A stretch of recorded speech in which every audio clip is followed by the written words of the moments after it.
네, 안녕하세요. 중개업 경력 20년대 도시계획학 박사 최고봉과 함께하는 상가중개 실무입니다. 오늘은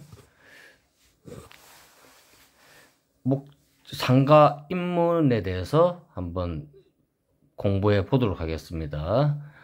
지난 시간에 네 가지 사례를 들어서 왜 상가중개 실무가 필요한가 라는 걸 설명을 드렸었죠. 첫 번째, 자유업종으로서 편의점 하고 싶은 손님에 대해서 브리핑할 수 있는 순서 말씀드렸고요.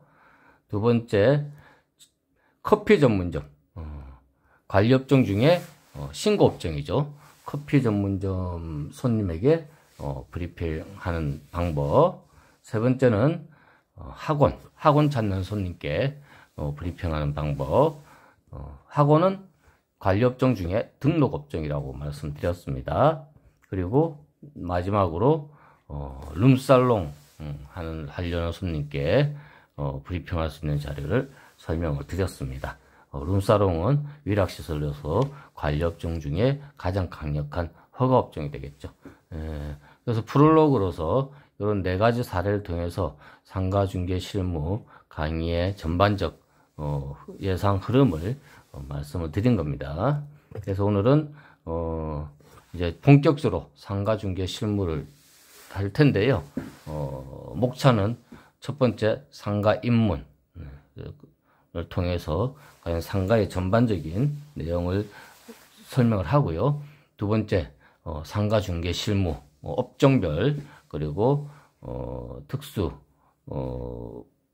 내용과 관련된 상가중개를 강의합니다. 세 번째는 우리가 상가중개를 하기 위해서는 필수적이죠. 상가건물 임대차 보호법을 분석하는 것이고요. 마지막으로 상가중개 관련 정점 분석순으로 이번 강의를 진행을 하겠습니다. 그래서 우선은 상가 입문부터 살펴보도록 하죠. 상가의 개념이 과연 무엇인가? 일반적 사전적 개념은 상품을 팔거나 서비스를 제공하는 등의 상업적인 활동을 하기 위한 공간 및 장소다. 기본적인 상식이죠. 근데 우리는 일반적 개념보다는 과연 상가 건물 임대차 보호법, 약칭 상임법이라고 말씀드리겠습니다. 상임법 대상이 되는 상가 건물이 무엇인가를 알아야 되겠죠. 상임법 적용이 되고 안 되고는 현저한 차이가 있죠. 그죠? 상임법 적용 대상이 되면은 법적으로 보호를 받는 장치들이 많이 있습니다. 첫 번째, 사업자 등록의 대상이어야 한다. 사업자 등록의 대상. 그러면은 사업자 등록을 안 한 임차인은 상가 임대차 보호법 적용을 받지 못할까요? 만약에 내가 횟집을 하는데 그냥 임대차 계약만 체결해서 횟집을 하고 사업자 등록을 하지 않았습니다. 여러분들 어떻게 생각하세요? 상임법 적용이 될까요? 안 될까요? 안 된다고 말씀하시는 분들이 더 많으실 것 같은데 상임법 적용 대상은 됩니다. 위에 내용을 정확히 보시면 아시겠지만 사업자 등록의 대상이 되는 것이죠. 그래서 사업자 등록 대상이 되면 되는 것이에요. 근데 엄청 중요한 게 한 가지가 빠지게 되죠. 사업자 등록을 하지 않게 되면. 네. 대항력이 없어요. 그래서 이제 대항력이라는 게, 이미 유효하게 성립한 권리관계를 제3자에게 부인하는 경우에, 제3자가 부인하는 경우에 그 부인을 물리칠 수 있는 법률상의 권능이다. 따라서 임차인이 사업자 등록이 없으면 만약에 임대인이 바뀌었을 경우 임대인에게 여러 가지 상임법상 권리를 주장할 수 없다는 거죠. 그래서 대항력이 없기 때문에 상임법 적용이 되더라도 혜택을 보지 못합니다. 그래서 사업자 등록이 안 돼 있어도 상임법 대상은 되지만 대항력 때문에 여러 가지 문제가 생긴다. 그리고 건물이어야 한다. 건물은 지붕이 있고요. 벽이 있고 기둥이 있어야 되죠. 판례에서 놓은 건물의 정의예요. 그래서 미등기라든지 무허가라든지 가설 건축물, 부설 건축물이라 하더라도 상인법 대상은 됩니다. 건물이기 때문에요. 그러나 노상 셀프 세차장 있죠? 건물이 없는 것, 건물이 없는 5개 주차장 이런 것들은 상인법 적용이 되지 않는다. 다음에 영업용이어야 한다. 아까 사업자 등록이 넣을 수 있는 것이면은 가능하다고 했죠. 상인법 적용이. 요것은 이제 영업용이기 때문에 사업자 등록이 나오는 것인데요. 그러기 때문에 사업자 등록이 나오지 않는 것. 예를 들어서 비영리법인들이죠.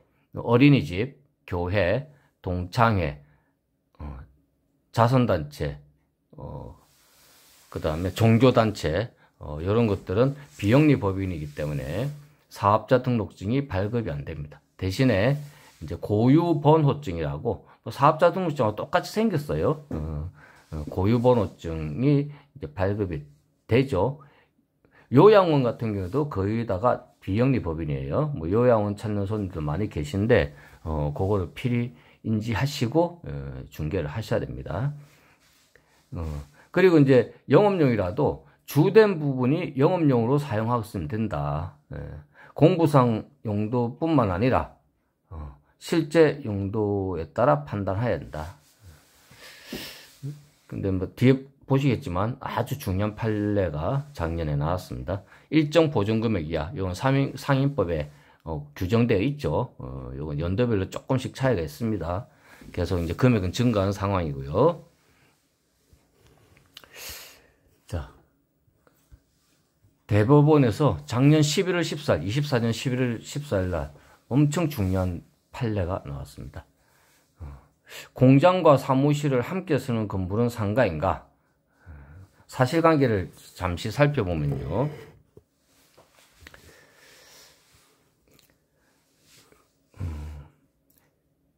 임차인이 건물 대부분을 용접 가공과 제품 제조를 위한 공장으로 나머지 공간은 사무실로 사용했는데요. 근데 임차인은 사무실에서 제품 대금 관련 세금 계산서, 거래 명세표 등을 발행하고 고객들로부터 신용카드 결제, 계좌 이체 등을 통해 대금을 지급받았다. 그래서 이제 임차인은 만기가 되자 임대인에게 계약 갱신을 요구했습니다. 근데 임대인은 요거는 상가가 아니야. 그래서 임대차 계약이 종료되면은 건물을 인도하라고 소송을 냈어요. 반면에 임차인은 상가 임대차법에 따라서 동일한 조건으로 계약이 갱신되었으므로 건물 인도 의무가 없다고 맞섰습니다. 이런 사실관계 속에서 1심의 경우에는 건물에서 용접, 가공, 제조 및 납품뿐만 아니라 제품 대금 수수와 계약 체결 등 영업활동이 이루어진 점을 고려할 때 이 건물에서 가공, 제조 외에 영리활동을 겸했다고 봤습니다. 그래서 임차인의 손을 들어준 것이죠. 그런데 2심은 계약은 제조업을 목적으로 한 공장 임대차일 뿐 아니라 공장에서 영리활동이 이루어졌다고 볼 수 없다며 이 건물이 상가 건물에 해당하지 않으므로 계약갱신 요건은 인정되지 않는다라고 하여 임대인의 손을 들어주었죠. 1심과 2심의 판결 내용이 달랐는데요. 여기에 관련해서 마지막 대법원은 이렇게 판단합니다. 이 사건 건물은 단순히 상품의 제조, 가공 등의 사실 행위만이 아니라 그와 더불어 영리활동이 함께 이루어지는 장소로서 상가 건물에 해당한다고 밝혔습니다. 이어 임차인은 별도의 영업소를 두지 않고 있으며 건물에서 상품의 제조, 가공과 함께 대금 수수 등 영리활동을 해왔으므로 제조업을 영위하는 상인인 임차인이 건물에서 하는 작업은 모두 1년의 영업활동에 해당해 건물 전체가 영업활동을 하는 하나의 사업장으로서 영업용으로 사용하는 건물이라고 판시를 했습니다. 기존의 판례하고는 조금 상반되는 내용이죠. 기존의 판례는 건물 사용의 주 목적이 영업용이어야 된다.